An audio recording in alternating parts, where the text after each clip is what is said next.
మనం గడిచిన కాలంలో మత్తయి సువార్త 23 అధ్యాయము 8వ వచనము మరియు 10వ వచనాన్ని ధ్యానం చేయటం జరిగింది. ఇందులో భూమి మీద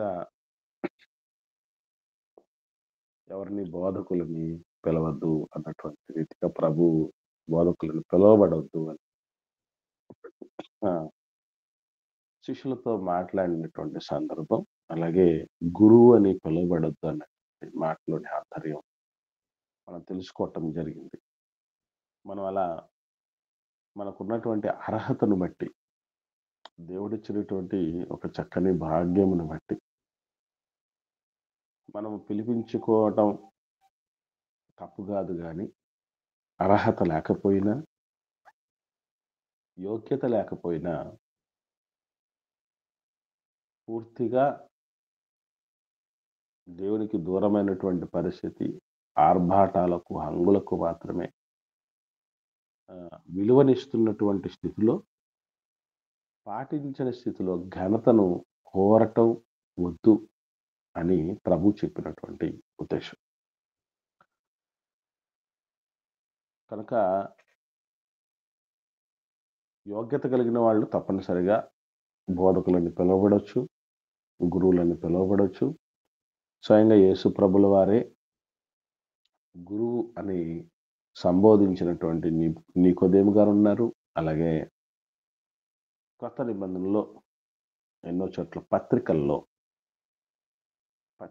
కొత్త నిబంధన పత్రికల్లో కూడా మనం చూసాం. కాలమును బట్టి చూస్తే మనం బోధకులై ఉండాల్సిన వాళ్ళము అని విషయాలు.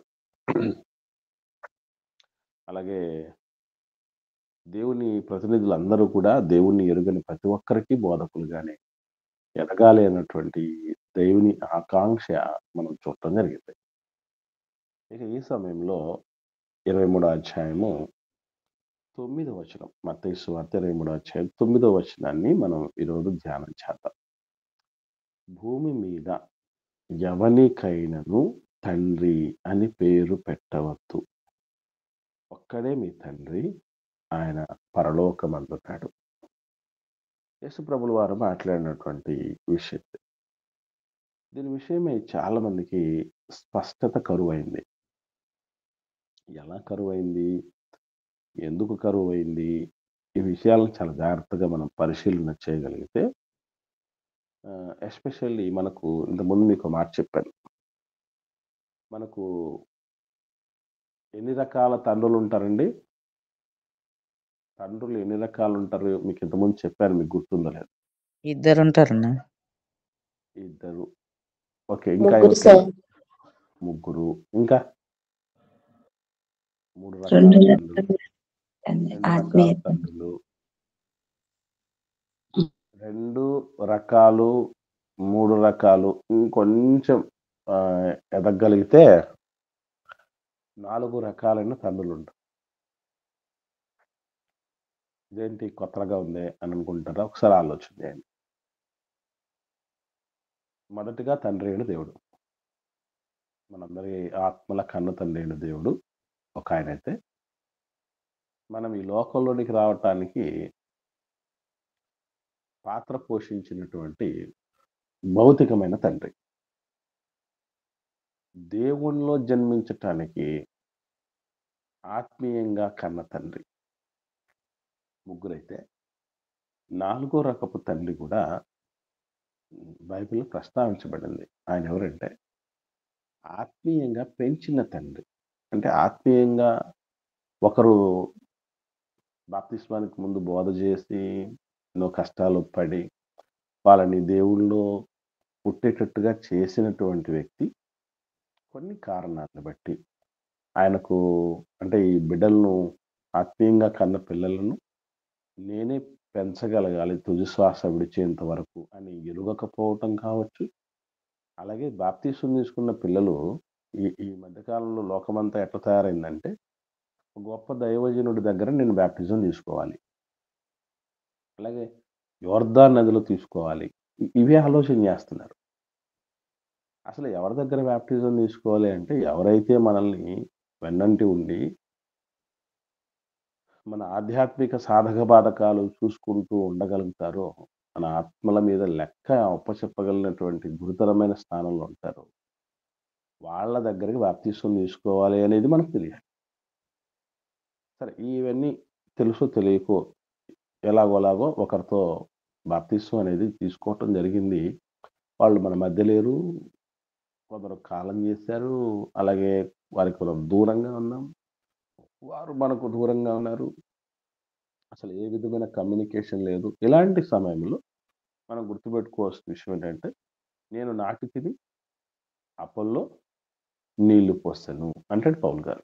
అంటే అర్థం ఏంటంటే, ఆత్మీయంగా కొందరిని కన్న తర్వాత కూడా వాళ్ళ వాళ్ళ యొక్క ఆలనా పాలన మన వల్ల కాదన్నప్పుడు ఏం చేయాలంటే, ఇప్పుడు అమ్మా నాన్నలను చూసుకోలేనప్పుడు ఆయాను పెడతారు కదా పిల్లల దగ్గర. లేదు యోగ్యులైనటువంటి వారికి అప్పగించిపోతారు కదా బిడ్డల్ని. అలా గాలికి వదిలేయరు కదా! అలా కొందరికి అప్పగించబడితే ఆయన వాక్యంతో పెంచుతాడు. కాబట్టి ఆయన కూడా పెంచిన తండ్రి. 4 రకాలైనటువంటి తండ్రులుంటారు. ఎంతోమంది లోకంలో కన్న అంటే ఆత్మీయంగా కన్న పరిస్థితిలో ఉన్నటువంటి సేవకులు కొంతమందుంటారు. ఆత్మీయంగా పెంచేవాళ్ళు మరికొందరుంటారు. వీరు ఇరువురు కూడా సమానంగా ఘనపరచవలసిన వారే. అతను నిజంగా అంటే ఎవరైతే బాప్టిజం ఇచ్చి ఉంటారో వాళ్ళ బాధ్యత వేరొకరికి అప్పగించుంటే అతను యోగ్యుడే ఆత్మీయ తండ్రిగా. అలాగే పెంచుతూ ఉన్నటువంటి వ్యక్తి ఉంటాడు ఒక వ్యక్తి. ఆయన కూడా ఆత్మీయ తండ్రి క్రిందే లెక్క. ఎందుకంటే ఇప్పుడు మనకు కడుపును పుట్టిన బిడ్డలు లేకపోతే ఎవరినో ఒకరు తెచ్చుకొని పెంచుతాం. పెంచినటువంటి పరిస్థితిని బట్టి మనల్ని ఎవరు పిలవాలి ఆ బిడ్డ? ఎవరినో ఒకరిని తెచ్చుకొని పెంచుకుంటున్నామండి. మనల్ని ఎవరు పిలవాలి? తండ్రి అనే పిలుస్తాం. అమ్మ నాన్నలే పిలవాలి కదా! కాబట్టి 4 రకాలైన తండ్రులున్నారు. ఒకటి తండ్రి అయిన దేవుడు, 2 భౌతికంగా కన్న తండ్రి, 3 ఆత్మీయంగా కన్న తండ్రి, ఆత్మీయంగా పెంచే తండ్రి. ఇప్పుడు నా ప్రశ్న ఏంటంటే, భూమి మీద అసలు ఎవరిని తండ్రి అని పిలవద్దు అని యేసుప్రభుల వారు చెప్తున్నట్టుగా మనకు అనిపిస్తుంది. మరి ఇప్పుడు మీ నాన్నగారిని భౌతికంగా ఉన్న తండ్రిని, మా నాన్నగారిని భౌతిక తండ్రిని పిలవలేదా నాన్న అని? తండ్రిని పిలవలేదా? పిలుస్తారన్నాము. పిలిచాం కదా మనం ఇప్పటిదాకా ఎన్నిసార్లు పిలుచుకుంటాం లెక్కేసుకుంటే. మనం పుట్టినప్పటి నుంచి మన నాన్నని ఎన్నిసార్లు నాన్న అని పిలుచుంటాం, ఎన్నిసార్లు తండ్రి అని పిలుచుంటాం, డాడీ అని పిలుచుంటాం. మరి ఇదంతా పాపమైపోయినట్టేనా? అట్లాగే ఇప్పటికీ చాలా చాలా చోట్ల మనం చూస్తూ ఉంటాం. మా స్పిరిచువల్ డాడీ అనని, ఆత్మీయ తండ్రి అని చెప్పేసి అలా పిలుస్తూ ఉన్నటువంటి పరిస్థితి ఉంటుంది. Daddy, daddy, daddy. మరి అది పాపమేనా? ఎలా దీన్ని మనం ట్రీట్ చేయాలి? ఒకవేళ ఇవన్నీ పాపమైతే, పాత క్రొత్త నిబంధనలలో తండ్రి అని పిలిచినటువంటి దాఖలాలు మానవ మాతృలను తండ్రి అని కొందరు పిలిచిన దాఖలాలు, తండ్రిగా భావించబడినటువంటి దాఖలాలు కొన్నున్నాయి. ఇవేంటి? ఇంకో విషయం ఏంటంటే, అలా వాళ్ళు పిలిచినందుకు ఎవరు వారిని ఖండించలేదు. తప్పు గదా! పరలోకమందున్న తండ్రిని మాత్రమే గదా ఇలా పిలవాల్సింది. ఆహ్, నువ్వెందుకు మమ్మల్ని పిలుస్తున్నావు? ఈ పదానికి మేము యోగ్యులం గాదు అని వాళ్ళు ఎవరు కూడా వారించలేదు. అంటే దాని అర్థం ఏంటి? యెస్. అలా మనం పిలవటంలో తప్పు లేదన్నట్టు. చూద్దాం ఎక్కడెక్కడ ఎవరెవరిని ఎలా పాత కొత్త నిబంధనలో తండ్రి స్థానంలోనికి తీసుకొని వచ్చి ట్రీట్ చేయటం జరిగిందో గమనించగలిగితే న్యాయాధిపతుల గ్రంథం. జాగ్రత్తగా అన్నీ నోట్ చేసుకోండి. మనం మోస్ట్‌లీ జనవరి 1 నుంచి రెఫరెన్సెస్ ఏమేమి జరిగాయో ఒకరు మళ్ళీ రిపీట్ చేయాలి అన్నటువంటి సిస్టమ్ ఏర్పాటు చేయాలని నేను అనుకుంటున్నాను. ఎందుకంటే మధ్యలో కొన్ని పరిస్థితులను బట్టి, కొన్ని డిస్టర్బెన్సెస్‌ని బట్టి కొందరు నోట్ చేసుకోకపోవచ్చు. కాబట్టి వాటిని మళ్ళీ రిపీట్ చేయటం అనేది ఆర్డర్ వైజ్ చాలా మంచిది. కనుక అందరూ జాగ్రత్తగా నోట్ చేసుకోండి. నేను ఎవరి పేరైనా చెప్పొచ్చు. ఎవరి పేరైనా అమ్మ మీరు రెఫరెన్స్‌లు చెప్పండి అని అంటే రెఫరెన్స్‌లు చెప్పగలను. అట్లా సిద్ధపడండి దయచేసి. మోస్ట్‌లీ ఈ రోజు నుంచే మొదలుపెట్టినా మంచిదే. ఓకే. న్యాయాధిపతుల గ్రంథం 17వ అధ్యాయము 7వ వచనం నుండి 7వ వచనం నుండి చూద్దాం మనం. ఎవరితను అంటే యూదా బేత్లెహేములో నుండి వచ్చిన యూదా వంశస్థుడైన ఒక యవనుడుండెను. అతడు లేవీయుడు. అతడు అక్కడ నివసించెను. ఆ మనుషుడు తనకు స్థలము దొరికిన చోట నివసింపవలెనని యూదా బేత్లెహేము నుండి బయలుదేరి ప్రయాణము చేయుచు ఎఫ్రాయిమీయుల మన్య దేశముననున్న మీకా ఇంటికి వచ్చాను. మీకా నీవు ఎక్కడి నుండి వచ్చితివి అని అతన్ని అడుగుగా అతడు నేను యూదా బేత్లెహేము నుండి వచ్చిన లేవీయుడు. నాకు దొరకగల చోట నివసించుటకు పోవచ్చున్నానని అతడితో అన్నాడు. అప్పుడు మీకా అన్నమాట జాగ్రత్తగా గమనించండి. నా యొద్ద నివసించి నాకు తండ్రివిగాను యాజకుడవుగాను ఉండుము.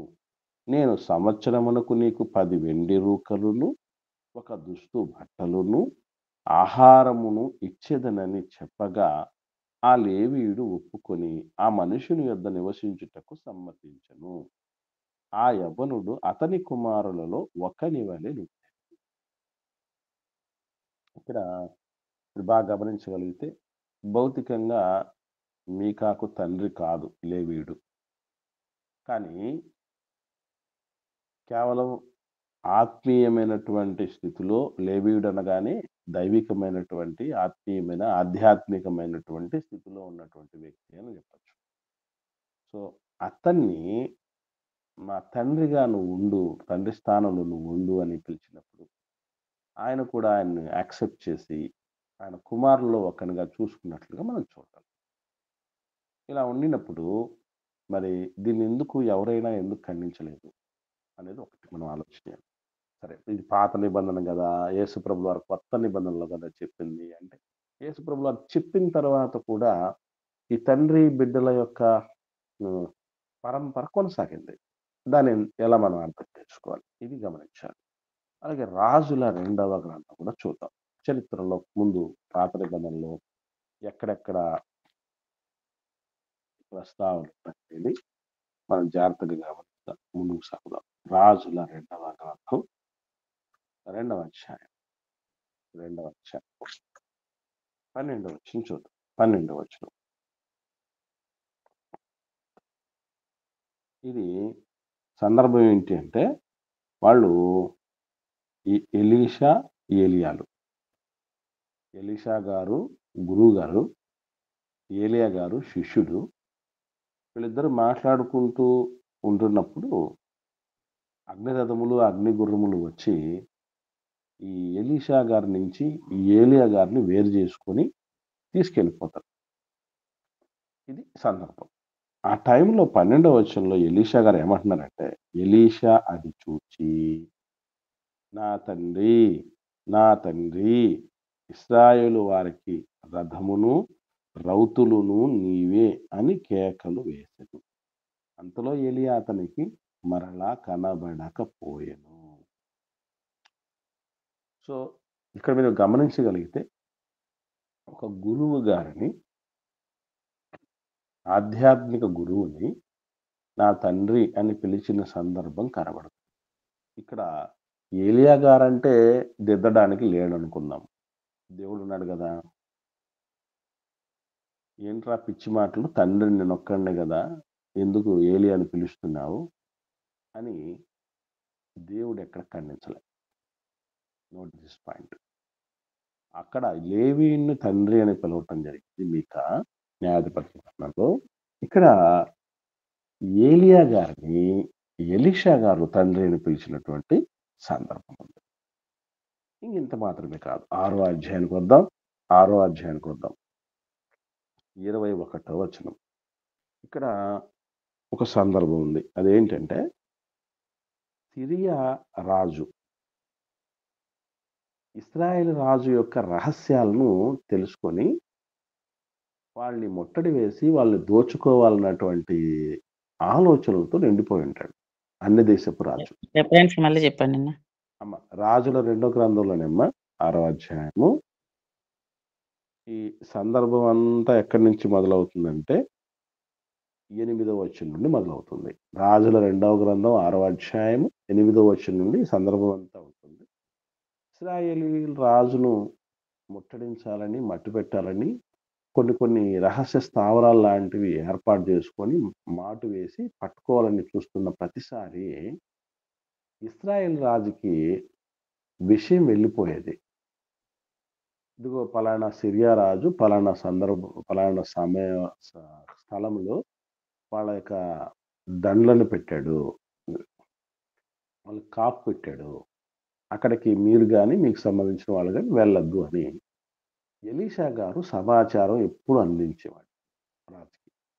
అలా అందించిన ప్రతిసారి రాజు ఎలీషా గారి మాటను నమ్మి గౌరవించి అక్కడికి వెళ్లకుండా తనను, తన రాజ్యాన్ని, తన యొక్క సైనికులను కాపాడుకుంటూ వస్తాడు. ఇట్లా చాలాసార్లు జరుగుతుంది. జరిగితే ఏంట్రా ఇది అని అతను కల్లోల పడతాడు సిరియా రాజు. ఏంటి ఎక్కడ ప్లాన్ చేసినా అది ఫెయిల్యూర్ అయిపోతుంది.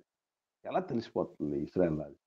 చాలా టాప్ సీక్రెట్లు చేశాం కదా ఈ ఆపరేషన్ అని అన్నప్పుడు ఆ సిరియా రాజు దగ్గర ఉన్న ఒక వ్యక్తి చెప్తాడు, అయ్యా మీకు విషయం తెలుసో తెలియదో ఇశ్రాయేల్ రాజుకి ఎలీషా అనే ఒక దైవజనుడు ఉన్నాడు, అతని వల్లనే ఇవి జరుగుతున్నాయి, నీ నీ ఆపరేషన్ ఫెయిల్యూర్ అవుతుంది అని అన్నప్పుడు అతను ఏం చేస్తాడంటే సిరియా రాజు, ఓహో సమాచారం అందించేవాడు ఎలీషా అన్నమాట, అప్పుడు ఎలీషాని లేపేస్తే అని గొప్ప సైన్యాన్ని పంపించేస్తాడు. మొత్తం ఎలీషా గారు నివాసం ఉన్నటువంటి ప్రదేశం చుట్టూ రథాలు, రౌతులు, గుర్రాలు అన్ని మోహరిస్తాయి. మోహరించిన తర్వాత ఎలీషా గారి యొక్క శిష్యుడు బయటకు వచ్చి ఈ సరంజామా ఈ పరిస్థితులన్నీ చూసి గుండెలు అవిసిపోతాయి, మనం ఇంకా అయిపోయింది మన సంగతి అని అంటే, దేవుడు మనోనేత్రాలు వెలిగించిన ఆయన అని దేవుడిని ప్రార్థన చేస్తే ఎలీషా గారు వాళ్ళపైన అంటే సిరియా రాజు సైన్యాల మీద, రథాల పైన, గుర్రాల పైన అగ్ని రథాలు, అగ్ని గుర్రాలు ఉంటే వాటిని చూసి చాలా తెప్పరిల్లుతాడు ఎలీషా శిష్యుడు. ఈ సందర్భంలో ఏం చేయడం జరుగుతుందనంటే వీళ్ళందరికీ గడాంధకారం కమ్మబడుతుంది. సిరియా సైన్యాలకన్నిటికీ ఆ కళ్ళు మూసుకొని పోయిన అంధకారమయమైనటువంటి పరిస్థితిలో ఉన్నప్పుడు డైరెక్ట్గా వాళ్ళు అక్కడి నుంచి ఇశ్రాయేలు రాజు దగ్గర వరకు తీసుకెళ్ళిపోతాడు ఎలీషా గారు. ఆ టైంలో ఈ ఎలీషా గారితో ఇశ్రాయేలు రాజు ఏమంటున్నాడో చూద్దాం. 21వ వచనం ఒకరు చదవండి. 21వ వచనం. అంతటా ఇశ్రాయేలు రాజు వారిని పారజూచి, నాయన వీరిని కొట్టుదునా అని ఎలీషా అడుగగా ఎలీషాను అడిగాడండి. ఇశ్రాయేల్ రాజు ఎలీషా గారిని అడుగుతున్నారు. ఏమని అడుగుతున్నాడు? ఏమని పిలుస్తున్నాడండి? నాయన వీరిని కొట్టుదునా, నాయన అని పిలుస్తున్నాడు. ఇశ్రాయేల్ రాజుకి ఇది భౌతికమైన నాన్న కాదు ఎలీషా గారు, ఒక గురువు గారు లేదా ఒక ప్రవక్త, దైవ ప్రతినిధి. కానీ ఇశ్రాయేల్ రాజుకు సైతం ఈయన ఏమై ఉన్నాడు? తండ్రి. నాన్న ఉన్నాడు. ఇది గుర్తుపెట్టు. 13వ అధ్యాయం కొత్త 13వ అధ్యాయం సేమ్ రాజుల 2వ గ్రంథం 13వ అధ్యాయము 14వ వచనంలో అంతటా ఎలీషా మరణకరమైన రోగము చేత పీడితుడై ఉండగా ఇశ్రాయేలు రాజైన యెహోయాషు అతని యొద్దకు వచ్చి అతని చూచి కన్నీరు విడుచుచు, నా తండ్రి ఇశ్రాయేలు వారికి రథమును రౌతులను నీవే అని ఏడ్చెను. చూడండి, ఇక్కడ కూడా ఒక రాజు, దేశాన్ని పరిపాలించే రాజు రాజ్యానికి తండ్రి అయితే, తండ్రి లాంటివాడైతే ఆ దేశాన్ని పరిపాలించే రాజుకు సైతం తండ్రి లాంటి వాడిగా దైవ ప్రతినిధిని, ఒక ప్రవక్తని ఎంచినట్లుగా మనం చూడగలం. ఈ మాటలు మాట్లాడిన తర్వాత కూడా ఎలీషా ఈ ఇశ్రాయేల్ రాజైన యెహోయాషును ఖండించలా. ఏంటి నన్ను నా తండ్రి, నా తండ్రి అని మాట్లాడుతున్నావు అని ఖండించలేదు. గమనించండి. కిందకొస్తే వేరే సందర్భంకి వెళ్ళిపోతుంది గానీ, ఇలా పిలిచినందుకు ఏం మాట్లాడలే ఆయన. ఇవి పాత నిబంధన ఆధారాలు కొన్ని. సో, లేవీని తండ్రిని పిలిచిన దాఖలాలున్నాయి. ప్రవక్తను తండ్రి అని పిలిచిన దాఖలాలున్నాయి. తర్వాత కొత్త నిబంధనకు వద్దాం. యేసు ప్రభుల వారు ప్లస్ అపోస్తలులు వాళ్ళు స్వయంగా ఏం మాట్లాడుతున్నారో కొన్ని విషయాల్లో మత్తయి సువార్త 15వ అధ్యాయానికి వద్దాం. మత్తయి సువార్త 15వ అధ్యాయము 4వ వచనం. అప్పుడు పేతురు, ప్రభువా మనం ఇక్కడ ఉండు 17 కాదమ్మా, 15. మీరు అంటే మనం కడప యాక్సెంట్ లో చెప్పాలి. ఇట్లాంటి 15 అంటే మనకు అర్థం కాదు. 15 అనాలి. తల్లిదండ్రులను ఘనపరచుమనియు తండ్రినైనను తల్లినైనను దూషించువాడు తప్పాక మరణము పొందవలెననియు దేవుడు సెలవిచ్చెను. ఇక్కడ మీరు గమనించండి, తల్లిదండ్రులను ఘనపరచండి అన్నాడు. అసలు తల్లిదండ్రులను ఘనపరచండి అంటే తల్లిదండ్రులను పిలవటం కూడా తప్ప. ఏమండి, తండ్రిని ఇక్కడ తల్లిని కాసేపు పక్కన పెడతాం. తండ్రి సందర్భం కాబట్టి తండ్రిని ఘనపరచు అన్నాడు ప్రభు. అది తండ్రిని తండ్రి అని పిలవకపోవటం ఘనపరిచినట్లా? నా ప్రశ్న మీకు అర్థమవుతుందా? పిలవడం వలన ఘనపరిచినట్లు అవుతుంది సార్. అంతే కదమ్మా. అసలు పిలవకపోతే పిలవటమే లేకపోతే ఎట్లా ఘనపరచబడినట్టు అవుద్ది? పిలవాలి, పిలిచిన తర్వాత చేసేటివి చాలా చేయాలి తండ్రి పట్ల. సో ప్రభువే స్వయంగా తండ్రిని ఘనపరిచేయాలి. ఇక్కడ మాట్లాడుతున్నది భౌతికమైన తండ్రి గురించి. Okay, right. ప్రభు మాటల్లో కూడా తండ్రిని ఘనపరచు మీన్స్ కనీసం అంటే తండ్రిని ఘనపరచండి అని చెప్పినది తండ్రిని తండ్రి అని పిలుచు అన్నదానికంటే గొప్పది కదా. తండ్రిని ఘనపరచు అని చెప్పింది తండ్రిని పిలవటం కంటే గొప్పది. అది దాటిన తర్వాత వచ్చేది. కాబట్టి ప్రభువే తప్పేం లేదు, మీ తండ్రులను తండ్రిని పిలవటంలో తప్పు లేదయా, ఇంకా పిలిచడంతో పాటు ఇంకా వాళ్ళని ఘనపరచాలని చెప్పాడు. అలాగే 19వ అధ్యాయంకి వద్దాం. మత్తయి సువార్త 19వ అధ్యాయం 19వ వచనం. నిన్ను వలె నీ పొరుగు 18 చదువుదామా? 18 చదువుదామా? 19 లేదు, 18 చదువుతాం. చేయవద్దు, వ్యభిచరింపవద్దు, దొంగిలవద్దు, అబద్ధ సాక్ష్యం పలకవద్దు, తల్లిదండ్రులను సన్మానింపుము అని చెప్పినటువంటి మాట యేసు ప్రభుల వారు చెప్పారు. సో తల్లిదండ్రులను సన్మానించు, తండ్రిని సన్మానించు అన్నది తండ్రిని తండ్రి అని పిలవటం కంటే గొప్పది కదా. కాబట్టి ఇక్కడ కూడా యేసు ప్రభుల వారు తండ్రి అని పిలవటంలో పాపం అంటూ ఏమి లేదు అన్నటువంటి రీతిగా చెప్తున్నట్టు మనం చూడాలి. ఇంకా మనకు లూకాసు వార్త, అది ఎఫెసీయులకు రాసిన పత్రిక 6వ అధ్యాయంలో మనందరికీ తెలుసు ఏమన్నాడు దేవుడు ఇక్కడ చూద్దాం. ఎఫెసీయులకు రాసిన పత్రిక 6వ అధ్యాయము 2వ వచనం. నీకు మేలు కలుగునట్లు నీ తల్లిని సన్మానింపుము, అప్పుడు నీవు భూమి మీద దీర్ఘాయుష్వంతుడగు. ఇది వాగ్దానముతో కూడిన ఆజ్ఞలలో మొదటిది. ఓకే, ఇంకా చదువుదాం 4వ వచనంలో. ఈయనేమని పిలుస్తున్నాడు?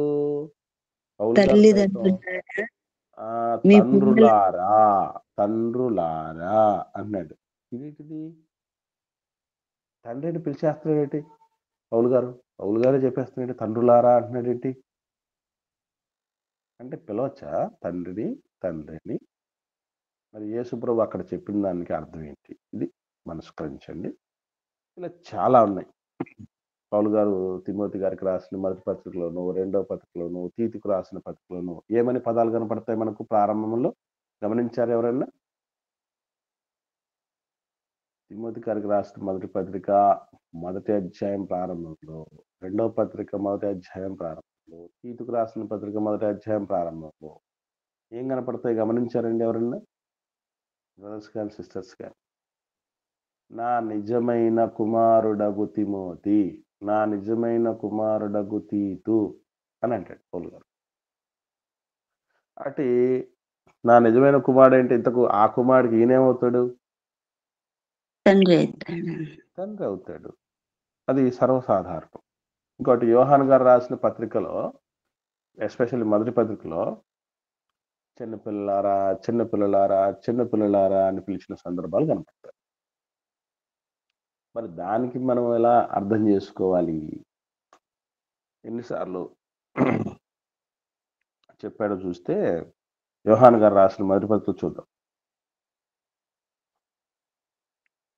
ఈ చిన్నపిల్లలారా చిన్నపిల్లలారా అంటున్నారంటే ఎవరు వాళ్ళ చిన్నపిల్లలు అంటే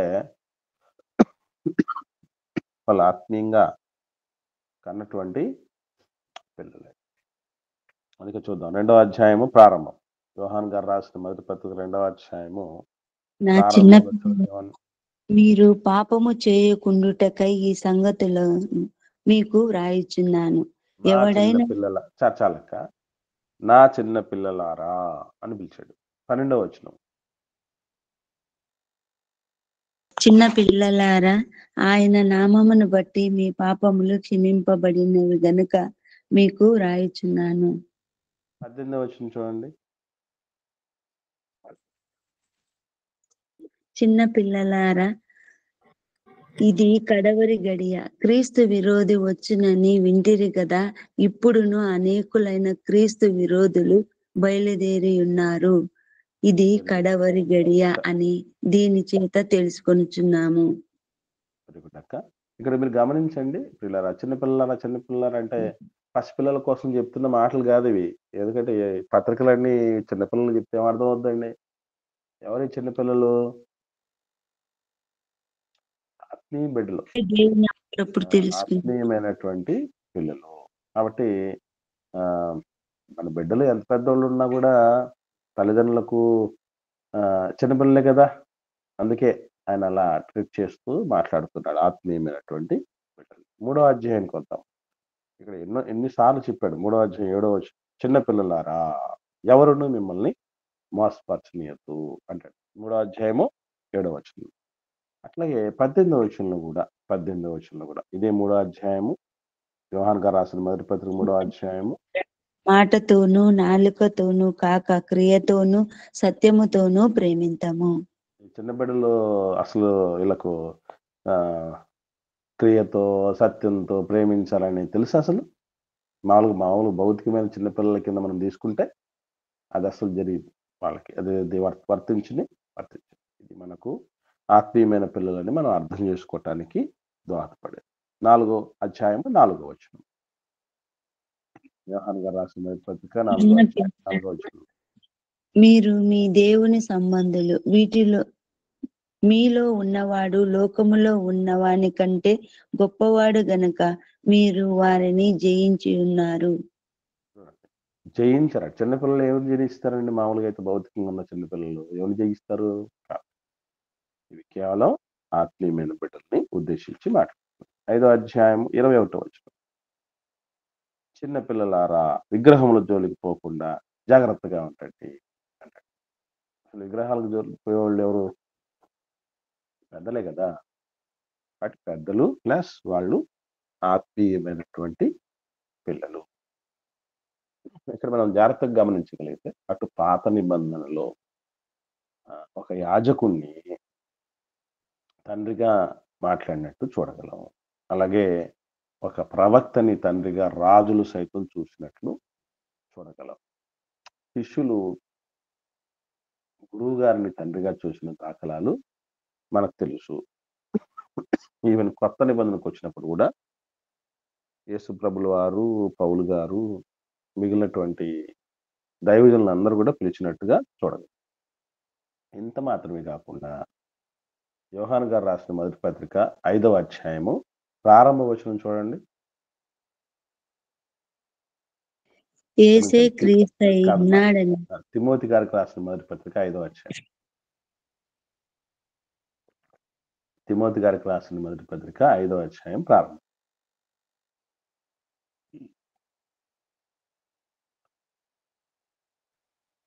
వృద్ధుని గద్దింపక తండ్రిగా భావించి అతన్ని హెచ్చరించుము. ఇక్కడ మీరు గమనించండి, వృద్ధుణ్ణి కూడా తండ్రిగా భావించండి. అంటే కేవలం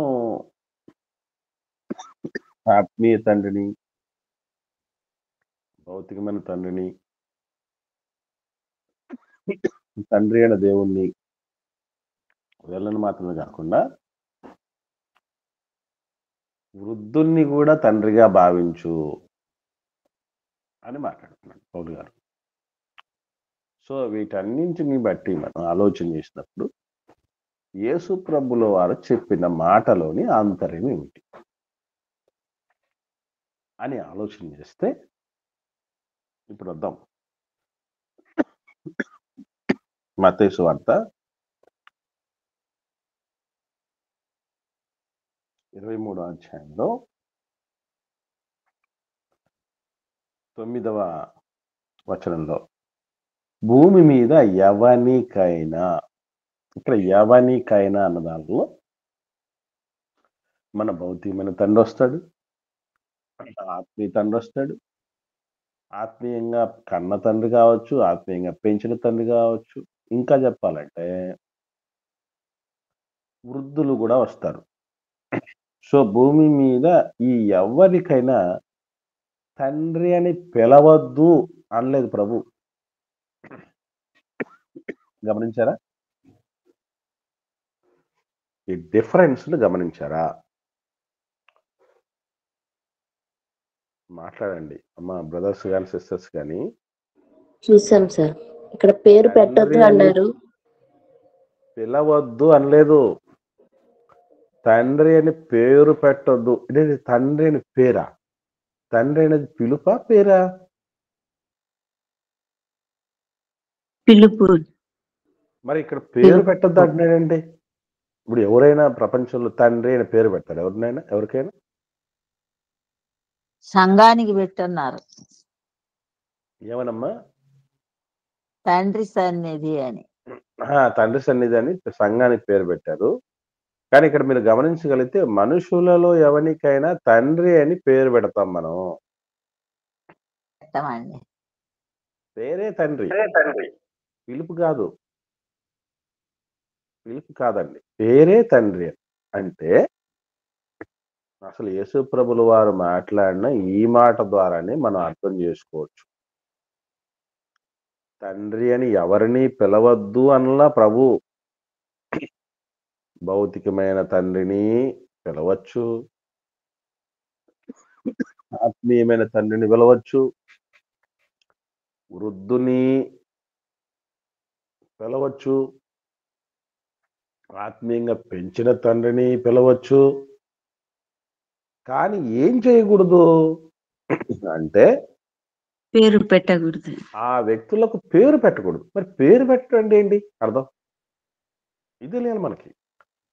పేరు పెట్టడం అంటే నామకరణం రోజున పెడుతున్న దాన్ని అనే అర్థమా? పేరు పెట్టే టైంలో మనకు పేర్లు పెడతారు కదా ఒకానొక సమయంలో మనం అని అర్థమా? ఆ విధంగా అనుకుంటే దాన్ని కూడా మనం తప్పట్టచ్చు. ఇప్పుడు సర్వసాధారణంగా ఉభయ తెలుగు రాష్ట్రాల్లో చివరిలో అయ్యా అనేటటువంటి పేర్లు ఉంటాయి. కొన్ని పేర్లు చెప్పండి అలాంటివి. రామయ్య, రామయ్య, పెంచలయ్య, శాసయ్య. ఇప్పుడు మనకి ఇంతమంది అయ్యలు వస్తున్నారే, అయ్య అంటే అర్థం ఏంటండి? తండ్రి అని గారిని కూడా అయ్యా అని. తండ్రిని అయ్యా అంటాం. ఇప్పటికీ కొన్ని ప్లేసెస్ లో అయ్యా అని పిలుస్తారు నాన్నని. అయ్యా అని పిలుస్తారు. అంటే ఇప్పుడు పేరులో వచ్చిందా లేదా? వచ్చింది.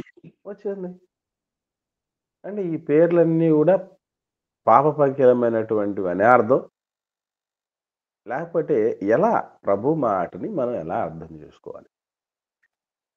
అనేది గమనించగలిగితే ఇక్కడ ప్రభువు చెప్తున్న మాటలో ఒక స్పష్టత ఏం కనపడుతుందంటే, ఒక్కడే మీకు తండ్రి.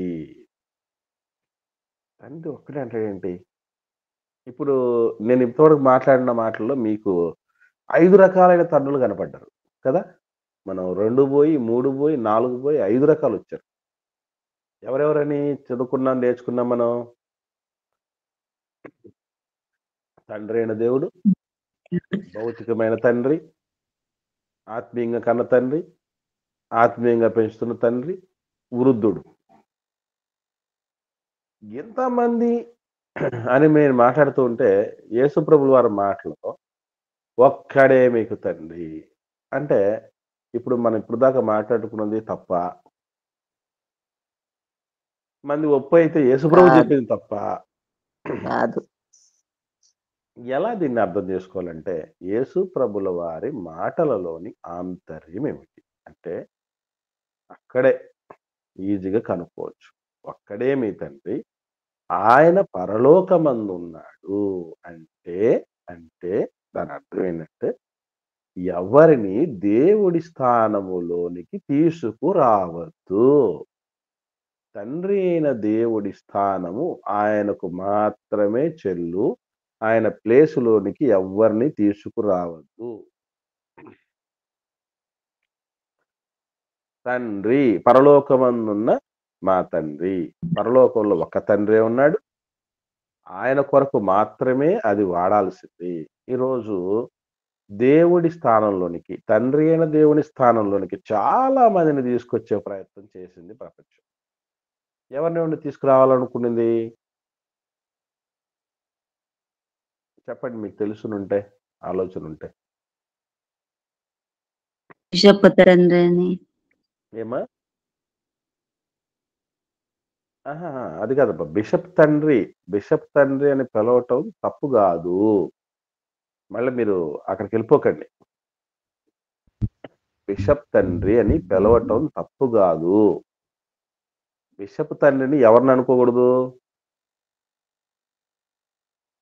దేవుని అంతా ఆయనే. తండ్రి అయిన దేవుడు అనుకోకూడదు. తప్పది. ఒక గుంపుకి ఇప్పుడు ఒక్క వ్యక్తిని ఆత్మీయంగా కన్న వ్యక్తిని ఆత్మీయ తండ్రి అనగాలేనిది, ఒక గుంపుకు ప్రతినిధిగా పెద్దగా ఉన్నటువంటి వ్యక్తిని తండ్రి అనటంలో తప్పేం లేదు. కాకపోతే వాళ్ళ విషయంలో మనం గుర్తుపెట్టుకోవాల్సిన విషయం ఏంటంటే, ఆయన దేవుడు కాదు. ఆయన తండ్రి అయిన దేవుడు కాదు. ఆయన ప్లేసు అల్టిమేట్, అద్వితీయం. ఆయనకు సంబంధించి మనం ఆయనతో ఎవ్వరిని మనం పోల్చలేం. ఈవెన్ మనం గుర్తుపెట్టుకోవాల్సిన విషయం ఏంటంటే, తండ్రి స్థానం, తండ్రి అయిన దేవుడు అన్న స్థానంలోనికి యేసు ప్రభుల వారిని గావచ్చు, పరిశుద్ధాత్ముడిని గావచ్చు కూడా వాళ్ళు కూడా తీసుకురాకూడదు. ఎందుకు అంటారు అనంటే, మీకెవరికైనా బాధ ఏమైనా కలుగుతదేమో, బాధపడాల్సిన పని లేదు. ఎందుకంటే యేసు ప్రభుల వారే స్వయంగా ఏమని చెప్పాడు? తండ్రి గురించి, యేసు ప్రభుల వారి గురించి. ఏమండి? 8వ అధ్యాయం అనుకుంటా యోహాను సువార్తలో. ఒకసారి ఆ రెఫరెన్స్ దొరికిన వాళ్ళు చెప్పండి నాకు. తండ్రి గురించి యేసు ప్రభుల వారు మాట్లాడుతూ ఏమని చెప్తాడంటే, తండ్రి నాకంటే గొప్పవాడు అంటాడు. తండ్రి నాకంటే గొప్పవాడు. యోహాను సువార్త 8వ అధ్యాయంలోనే కనపడుతుంది. ఎవరికైనా స్ట్రైక్ అయితే రెఫరెన్సు ఎవరైనా చెప్పచ్చు. తండ్రి నాకంటే గొప్పవాడు అన్నప్పుడు యేసు ప్రభుల వారే ఆ విధంగా స్టేట్మెంట్ ఇచ్చినప్పుడు మనకేంటి బాధ? వాళ్ళిద్దరు బానే ఉన్నారు. వాళ్ళు ఇద్దరు బానే ఉన్నారు. మరి మనకొచ్చింది ఏంటి? కాబట్టి యేసు ప్రభుల వారే స్వయంగా ఎన్నో సందర్భాల్లో నా తండ్రి, నా తండ్రి, నా తండ్రి నాకంటే గొప్పవాడు అన్నటువంటి మాటలు మనం ఎన్నో చూస్తాం. అలాంటప్పుడు మనం బాధపడాల్సిన పని లేదు ఆయన గురించి. తండ్రి అయిన దేవుడి స్థానం తండ్రి అయిన దేవుడిదే. యేసు ప్రభుల వారి స్థానం యేసు ప్రభుల వారిదే. అలాగే క్రీస్తు స్థానంతో ఏ బోధకుడిని కూడా మనం టాలీ చేయలేం, సమానంగా చేయలేం. కాబట్టి తండ్రి స్థానము, కుమారుడి స్థానము, బోధకుడి స్థానము, విశ్వాసి స్థానం. ఈ 4 రకాల స్థానాలు ఏమిటంటే ఎప్పుడు కూడా ఏమంటాడంటే శిష్యుడు బోధకుడి కంటే అధికుడు గాడు అంటాడు ప్రభు. అంటే ఎప్పుడు ఇది సాధ్యమవుతుందని అంటే ఆ బోధకుడు ఎప్పుడు కూడా తన్ను తాను, ఆ గురువు ఎప్పుడు కూడా, ఆత్మీయ తండ్రి ఎప్పుడు కూడా తన్ను తాను మాదిరిగా ఉంచుకుంటూ తన యొక్క సాక్ష్యాన్ని నిలుపుకుంటూ అన్ని విషయాల్లో అన్నింటిలో ముందు ఉండగలిగినటువంటి స్థితిలో ఉండగలిగితే ఆ ఆత్మీయ తండ్రి కంటే గొప్పవాళ్ళు పిల్లలు ఎవరు కారు. ఏదన్నా కొంతమంది మాట్లాడుతూ ఉంటారు కదా, తండ్రిని మించిన తనయుడు. విన్నారా? తండ్రిని మించిన తనయుడు, తర్వాత గురువును మించిన శిష్యుడు. ఇవన్నీ కూడా గురువు గారి స్థానంలో ఉండినప్పుడే, ఆత్మీయ తండ్రి స్థితిలోనే ఉండినప్పుడు ఎవ్వరే కానీ వాళ్ళని క్రాస్ చేసిపోయలేరు. ఎప్పుడు పోతారు అంటే వీళ్ళు భ్రష్టులైనప్పుడు మాత్రమే, వాళ్ళు మార్గం తప్పిపోయినప్పుడు మాత్రమే, వాళ్ళు మాదిరి తప్పినప్పుడు మాత్రమే వీళ్ళకంటే ఉన్నత స్థితిలోనికి శిష్యులు వెళ్తారు. అలాగే బోధకుడే యేసుప్రభు కాదు. ఆయన యేసుప్రభు లాంటి గురువు కాదు, ఆయన స్థానం ఆయనదే. అలాగే క్రీస్తే, ఆయన తండ్రి అయిన దేవుడు కాదు. కనుక ఇది మనం గుర్తుంచుకోవాలి. తండ్రి యేసుప్రభుల వారి కంటే గొప్పవాడు అని ప్రభువే స్వయముగా చెప్పినటువంటి సందర్భం ఉంది. కనుక తండ్రి అయిన దేవుడితో ఎవరిని మనం సమానం చేయము. ఇంక్లూడింగ్ అంటే తండ్రి అయిన దేవుడు కానే కాదు, ఆయన యేసుప్రభులా వచ్చాడని చెప్పే మాటలు, ఆ యేసుప్రభుల వారి పరిశుద్ధాత్మగా వచ్చాడని చెప్పే మాటలు కూడా అవి సత్యదూరమైనటువంటి మాటలు. తండ్రి నన్ను పంపించాడు, అభిషేకించి నన్ను పంపించాడు అని చెప్పిన సందర్భాలే మనకు బైబిల్లో ఎన్నో చోట్ల కనబడతాయి. కాబట్టి తండ్రి పంపగా వచ్చిన వాడు క్రీస్తు తప్ప తండ్రే యేసుప్రభుగా రాలేదు. యేసుప్రభు తండ్రి కాదు. అంటే తండ్రి కాదంటే ఏ తండ్రి కాదు? తండ్రి అయిన దేవుడు కాదు, మనందరికీ ఆత్మీయ తండ్రి. పిల్లలారా అని శిష్యులను కూడా పిలుస్తాడు యేసుప్రభు వారు. పిల్లలారా మీ దగ్గర ఏమైనా ఉందా అని మాట్లాడుతూ పిల్లలు అంటూనే ఉంటాడు శిష్యులను. ఆత్మీయ తండ్రి, తప్పులేదు, కానీ ఆత్మల కన్న తండ్రి కాదు. ఈ డిఫరెన్స్ మనం గుర్తుపెట్టుకోవాలి. కాబట్టి భూమి మీద ఎవ్వరికీ తండ్రి అని పేరు పెట్టద్దు అంటే ఆయన ఒక్కడే అని యేసుప్రభే చెప్పాడు క్లారిటీగా. ఎవరో కాదు చెప్పింది యేసుప్రభు వారు. ఆయన పరలోకమందు ఉన్నాడు, ఆయనే నేనుగా వచ్చానని చెప్పొచ్చు కదా. ఈ గొడవలన్నీ పోతాయి కదా నిజంగా ఆయన ఈయనైతే. అందుకే మేము ప్రేయర్ చేసేటప్పుడు కూడా చాలా మందికి చెప్తూ ఉంటాం, మొత్తం కలిపేస్తారు. తండ్రి రక్తం గార్చావు అని మాట్లాడతారు. తండ్రి నువ్వు తగ్గించుకొని లోకంలోనికి వచ్చావు అని అంటారు. ఇదంతా సత్యం ఎరుగనటువంటి వారు చేసేటటువంటి ప్రార్థన, అనుకునే విధానాలు. ఇవి మన వాళ్ళకు అంటే ఎందుకు కలిపేశారని అనిపించింది నాకు కొన్నిసార్లు. తండ్రే యేసుప్రభు వచ్చాడు, యేసుప్రభువే పరిశుద్ధాత్మగా వచ్చాడని చెప్పినటువంటి మాటల ఎందుకు అలా కలిపేశారు? బైబిల్ బేస్ లేకపోయినా అంటే ఒకటే, హిందూ దేవుళ్ళలో త్రిమూర్తులు ఉన్నారు కదా, బ్రహ్మ విష్ణు మహేశ్వరులు ఉన్నారట కదా. అట్లాగా మనకు కూడా ముగ్గురు దేవుళ్ళు అయితే ఇంకేమైనా ఉంటుందా? ఎవరు చెప్పారు మనకు ముగ్గురు దేవుళ్ళని? బైబిల్ చెప్పిందా? యేసు ప్రభు చెప్పాడా? అపోస్తలులు చెప్పారా? తండ్రైన దేవుడు చెప్పాడా? ప్రవక్తలు చెప్పారా? ఎవరు చెప్పారు? ఎవరు చెప్పలేదు. మరి మనం ఎలా అనుకుంటున్నాం? తండ్రి అయిన దేవుడు ఒక్కడే. ఆయన ప్లేసులోనికి ఎవరిని తీసుకురావాలి.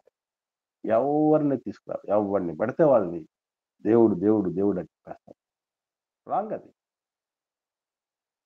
దేవుడితో సమానమైన స్థానము ఉంది. ఇప్పుడు మనం ఇంట్లో పెద్ద కొడుకుని ఏమంటారండి? తండ్రితో సమానుడు. తండ్రితో సమానం అంటాం, కానీ తండ్రి కాదు కదా. తండ్రి అవుతాడు ఆయన?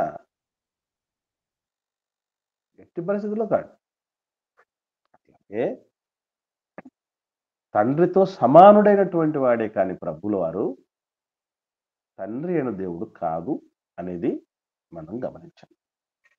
సో ఇది అల్టిమేట్గా యేసు ప్రభుల వారు చెప్తున్న మాట ఏంటంటే, తండ్రి అయిన దేవుడు అన్నటువంటి ఆ పేరు తండ్రికే సంబంధించింది. దేవుడు తండ్రి అందరికీ, ఇన్క్లూడింగ్ పరిశుద్ధాత్మ దేవుడు, యేసు ప్రభుల వారు, అపోస్తలులు, మనందరికీ ఆత్మల కన్న తండ్రి అయిన దేవుడు. ఆయన పాత నిబంధనలు ఏమని పిలవడం జరిగింది?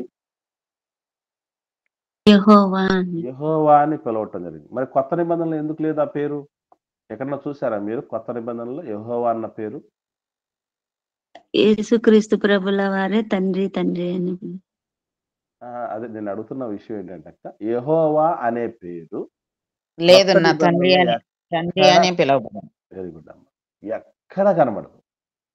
ఎందుకనంటే ఒకటి గుర్తుపెట్టుకోండి. ఇప్పుడు మన నాన్నని నాన్న అని పిలుస్తారా, పేరుతో పిలుస్తారా ఎవరన్నా? నాన్న అని. ఆ రిలేషన్షిప్ అది, ఆ బంధం బలంగా ఉండాలంటే నాన్నను పేరుతో కాదు పిలవాల్సింది. నిజంగా యెహోవా అన్నటువంటిది ఎందుకు ఏర్పాటు చేశారు పాత నిబంధనలో చాలా మందికి తెలియదు. ఆ పేరైనా ఎందుకు అప్పుడే చెప్పొచ్చు కదా. తండ్రి అని అందరి చేత పిలిపించుకునే విధంగా పెట్టుకోవచ్చు కదా. ఆ పేరే ఇప్పుడు కొత్త నిబంధనలో లేకుండా చేసినట్టు పాత నిబంధనలో వ్యక్తుల మధ్య కూడా లేకుండా చేయొచ్చు కదా. ఎందుకు అక్కడే పెట్టాల్సి వచ్చింది? ఎవరికైనా ఐడియా ఇక్కడ ఉందా? యేసుక్రీస్తు ప్రభుల వారు లేరు కదండి. ఏమ్మా ఇప్పుడు యేసుక్రీస్తు ప్రభుల వారు లేరు. నువ్వు ఎవరి పేరుతో మేము పోయి ప్రవచించాలన్నప్పుడు నేను యెహోవానని ఆయనే చెప్తారు కదండి. యేసు ప్రభు లేడు కాబట్టి పేరు ఉందనేది కాదక్క. ఇంకా ఎవరికైనా నేను ఇంతకుముందు చెప్పాను అది. ఇప్పుడు సందర్భం వచ్చింది కాబట్టి మళ్ళొకసారి అడుగుతున్నాను. సరే, గుర్తుపెట్టుకోండి. పాత నిబంధనలో ముఖ్యంగా గమనించగలిగితే ఇశ్రాయేలీలు చుట్టూ ఉన్నటువంటి అన్య వ్యక్తుల మధ్య, అన్య విశ్వాసుల మధ్య జీవించాల్సిన పరిస్థితి. వాళ్ళకి ఎన్నో రకాలైనటువంటి దేవీ దేవతలు ఉన్నారు. మరి వీళ్ళందరిలో ఇప్పుడు మనకు అందరికి ప్రత్యేకంగా పేర్లు ఎందుకు ఉన్నాయండి? ప్రతి మనిషికి సపరేట్ పేర్లు ఎందుకున్నాయి? గుర్తింపు కోసం. అంతే, దట్స్ ఇట్. గుర్తింపు కోసమే. ఇప్పుడు ఇశ్రాయేల్ నమ్మిన దేవుడు ఎవరయ్యా అని అంటే పేరున్నారు. ఎందుకునంటే అమ్మోనీయులు నమ్మిన దేవుడు ఉన్నారు, ఆమోరీయులు నమ్మిన దేవుళ్ళు, ఫిలిస్తీన్ల దేవుళ్ళు ఉన్నారు. ఆ పేర్లన్నీ చూస్తారు కదా. దాగోను గుడి, దాగోను దేవత అని, రిమ్మోను అని, కెమోషు అని, వీళ్ళన్ని పేర్లన్నీ అంటే వాళ్ళ దేవుళ్ళకు దేవతలకు కొన్ని పేర్లు ఉన్నాయి. ఇప్పుడు వీళ్ళ మధ్య ఇశ్రాయేల్ దేవుడికి ఒక గుర్తింపు ఉండాలి. అందుకొరకు ఏర్పరచబడిందే తప్ప పేరు.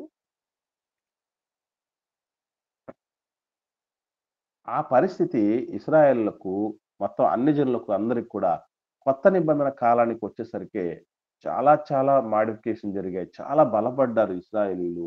చాలా దేవుని ప్రజలకు మంచి అవేర్‌నెస్ వచ్చింది. యేసు ప్రభు రాకతో మరింతగా దేవుడి గురించినటువంటి స్పష్టత.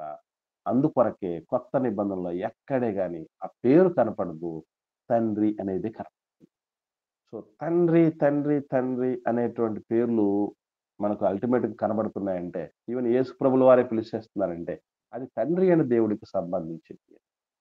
సో భూమి మీద ఎవరికి తండ్రి అని పేరు పెట్టొద్దు అంటే తండ్రి అయిన దేవుడి స్థానములోనికి ఎవరిని తీసుకురావద్దు. ఆయన ప్లేస్మెంట్ ఆయనదే. నాకు రావలసిన ఘనత నాకే రావాలి అని దేవుడు చెప్తున్నటువంటి మాట. తండ్రి చిన్న అన్న అనుకున్నాం. చిన్న అన్న ఎప్పుడు చిన్న అన్నే, నాన్నగాడు. నాన్న అల్టిమేట్ ఒక్కడే. అందుకే మీరు నాన్నకున్న గొప్పతనం గుర్తుపెట్టుకోండి. ఎంత గొప్పదంటే, ఇప్పుడు మిమ్మల్ని ఎవరినైనా అమ్మ అని పిలిచారనుకోండి, నేను పిలిచాను లేదా ఎవరైనా పిలిచారనుకోండి, ఏమ్మా సిస్టర్స్ ఎవరైనా బాధపడతారా? పెద్దోళ్ళు బాధపడం, అది బాధపడతారు, గౌరవంగా ఫీల్ అవుతాం. గౌరవంగా భావిస్తారు, చూపిస్తారు. కానీ ఎవరిని పడితే వాళ్ళని నాన్న అని పిలవడానికి మనం పిలవడానికి పిలిచేవాడికి ఇష్టం ఉంటుందా? పిలిపించేవాడికి ఇష్టం ఉంటుందా? చెప్పండి. ఎవరికి ఇష్టం ఉండదు నా. అసలు బాగుండదు కదా. అంటే తల్లి ఇలాంటి స్థానంలోనికి ఎవరిని మనం చూసినా కూడా పెద్దగా ఎదవరు, కానీ తండ్రి స్థానంలోకి వచ్చినప్పుడు మాత్రం ఎవడు ఇష్టపడరు కదా. కాబట్టి అందుకే ఆ, నాన్నని ఐడెంటిటీగా తీసుకుంటారు. ఎప్పుడైనా మీకు సర్టిఫికెట్లలో ఎవరి పేరు ఉంటుందండి? నాన్న పేరు ఉంటుందా? గుర్తింపు కోసం అమ్మ పేరు ఉంటుందా? డాక్టర్ ఆఫ్ అదేనమ్మా, doctor of okay, son of okay, ఎవరి పేరు ఉంటుంది తర్వాత? తండ్రి పేరు అన్న, తండ్రి ఆ పేరు పేరు తర్వాత అది తండ్రి పేరే ఉంటుంది. ఎందుకనంటే ఆయన ఒకడే. మా నాన్న లాంటోళ్ళు ఉండొచ్చేమో కానీ మా నాన్న ఒకడే. ఇది ఎంత కరెక్టో యేసు ప్రభులు వారు చెప్తుంది కూడా అదే. తండ్రి అయిన దేవుడు అంతటి స్థితిలోకి వచ్చిన వాడు యేసు ప్రభువే, కాదనలేదు. మహనీయుడైన ఆయన లేకపోతే మనకు రక్షణ లేదు. ఆయన లేకపోతే మన ప్రార్థన తండ్రికి చేరదు. ఆయన లేకపోతే మనం పరలోకానికి కూడా చేరదు. అల్టిమేట్ తిరుగులేనోడు. కానీ తండ్రితో పోల్చినప్పుడు యేసు ప్రభువే తండ్రి కాదు. తండ్రి పంపినవాడు, తండ్రి అంతటి వాడిగా ఎదిగినవాడు అనేది మాత్రం మనం గుర్తుంచుకోవాలి. అందుకే ప్రభు చెప్పిన మాట. కాబట్టి తండ్రి అని పిలవడం తప్పు కాదు. తండ్రి అయిన దేవుడి స్థానములోనికి ఒక వ్యక్తిని తీసుకురావటమే తప్పు. ఇప్పటికీ కొంతమంది సేవకుల్ని కొంతమంది ఏ స్థానంలో తీసుకెళ్తారంటే, ఇంకా మా దేవుడు ఈయనే అన్నటువంటి రీతిగా దురభిమాన పాపంతో ఉండేవాళ్ళు కొందరు. అలాగని సేవకులనికి ఇవ్వవలసినటువంటి స్థానం, గౌరవం ఇవ్వకూడదని కాదు చెప్పారు. వాళ్ళు ఎంతవరకు చూడాలో అంతవరకు. కొంతమంది అయితే అతివృష్టి, లేకపోతే అనావృష్టి. అంటే అర్థం ఏంటి? పట్టించుకుంటే నెత్తి ఎత్తుకొని దేవుడి స్థానంలో దేవుడిని కూడా ఏమో చూసుకుంటారు. కొందరు అసలు మనుషుల కింద కూడా లెక్కేరు సేవకులు. ఈ రెండు తప్పే. ఎవరిని ఎక్కడ ఎలా చూడాలో అంతవరకే చూడాలి. ఆ ఇవ్వవలసిన స్థానం కంటే, స్థాయి కంటే, గౌరవం కంటే, విలువ కంటే తక్కువ ఇచ్చిన తప్పే, ఎక్కువ ఇచ్చిన తప్పే. ఇది మనం గుర్తుంచుకోవాలి. ఇది తండ్రి అని భూమి మీద ఎవరికి పేరు పెట్టద్దు అనేది. ఇంకా ఎవరికైనా సందేహాలు ఉంటే దయచేసి అడగండి, లేకపోతే ఒకరు ప్రార్థన చేయండి. యోహాను సువార్త 14:28లో ఉందన్న, తండ్రి నాకంటే గొప్పవాడని. వెరీ గుడ్ మత్తయి అమ్మా. సువార్తలో కాదన్న. అది యోహాను సువార్త 8వ అధ్యాయం అనుకుందమ్మా. 14వ అధ్యాయంలో ఒకసారి అది ముందు చూడండి. యేసు ప్రభుల వారే 14:20. స్వయంగా చెప్తున్నటువంటి మాట, తండ్రి నాకంటే గొప్పవాడు. 14వ అధ్యాయం యోహాను సువార్త 20వ వచనంలో 28 అన్న. 28వ వచనంలో క్లారిటీగా యేసు ప్రభుల వారే చెప్తున్నారు. తండ్రి నాకంటే గొప్పవాడు గనుక అని మాట్లాడుతున్నాడు. కాబట్టి థ్యాంక్స్ అమ్మా. యేసు ప్రభుల వారే క్లారిటీ చెప్పాడు. అంటే యేసు ప్రభు కంటే గొప్ప స్థితిలో తండ్రి ఉన్నప్పుడు మనం ఆయన్ను, తండ్రి అయిన దేవుణ్ణి ఆయనగానే చూడాలి. ఆయన అద్వితీయుడు. అందుకని ఆ పేరు పెట్టద్దు ఎవరికి అని చెప్తాను. Okay right. ఎవరికైనా సందేహాలు ఉంటే అడగండి, లేని పక్షాన ప్రార్థన చేయండి. ముగించుకుందాం మనం.